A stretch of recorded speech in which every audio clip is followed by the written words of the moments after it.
ना ना ना ना ना अगर तुस इस वीडियो दे विच आई गेदे हो ना ते सुनने दा गुरदा भी रखियो। राम राम जी, क्या हाल चाल है तुंदा? सारे ठीक ठाक हो? इक्किए तो सारे नरोए होगो, सत्ते साने होगो।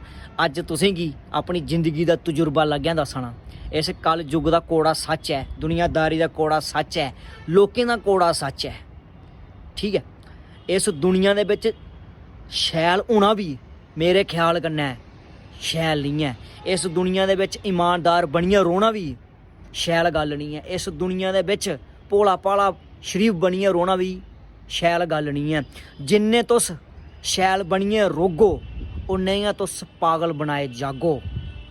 जिन्ने तुस ईमानदार बनियै रोगो इन्ने गै तुसें गी बेवकूफ़ बनाया जाग। अगर तुस इस दुनिया दे विच शैल बनियै रोगो तुसें गी इस्तेमाल किया जाग और इस्तेमाल उग्गो, एक बारी नहीं बारो बारी उग्गो। इस्सै गल्ला इस वीडियो के माध्यम विच मैं ये गलाना चाहना, इस्तेमाल नहीं होवो, पागल मूर्ख नहीं बनो। ये कल युग है, ये कल युग का कोड़ा सच है। ये मैं नहीं गला करना, ये मेरा एक्सपीरियंस है, ये मेरा तजुर्बा है, मैं तुसें गी सना करना।